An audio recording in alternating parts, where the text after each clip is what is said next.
The Changing Fates Equine Rescue of Delaware in Laurel, and just as the name suggests, they're volunteers who want to make a difference in the lives of abandoned or forgotten horses. They played a huge part in caring for some of the Hebron horses last year, and as we hear from Delmarva Live Sydney Whitfield now, they're calling on the Delmarva community to keep that success going.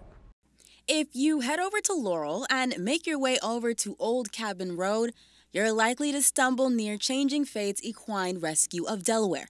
It's what many call a horse sanctuary, and it's a place that attracted co-chair volunteer coordinator Susan Hertigan since she moved to Delaware. So I've been around horses all my life. I was riding horses when I was 5 years old. And my husband and I recently moved here about 4 years ago. And obviously where we moved to, horses weren't allowed. So I wanted to get involved somehow back into the horse program.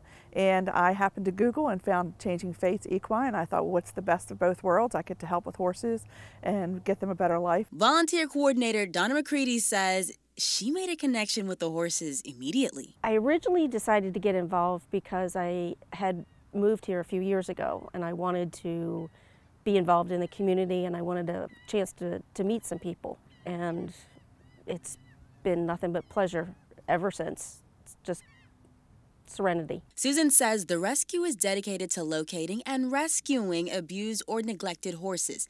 And with the help of volunteers, the organization works as a rehabilitation center for them in hopes of someday rehoming these equines. Volunteers is the biggest support system that we need. These horses need care every day. I always say that our horse feeder volunteers are like the mailmen. They come whether it's snow, sleet, rain, or hail because the horses have to be fed.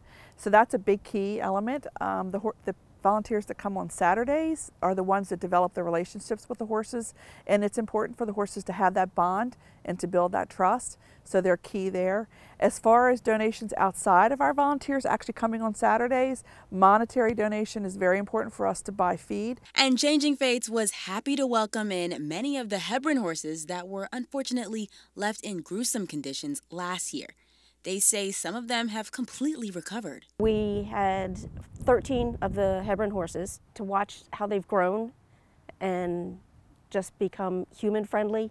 They look forward to Saturdays. It's hard to say that they're excited to see you, but when they see everybody coming up, they'll start to walk towards the fences and know that this is my grooming time. And one of the biggest things I always talk about with horses is you have to earn their trust. On their terms. So you can't force them into trusting you. It has to be a relationship that you develop. And some of the horses, it was a progression. I mean, those horses, like I said, they were broken. They had no spirit.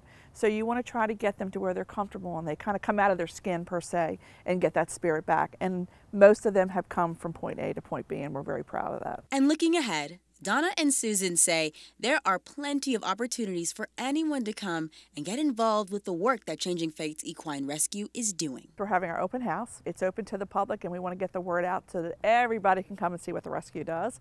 It is on the 27th. It's from 10 to 4. We are having live music from 12 to 3. We're also doing our barn dedication because we have our lovely new barn, which we're very proud of and excited.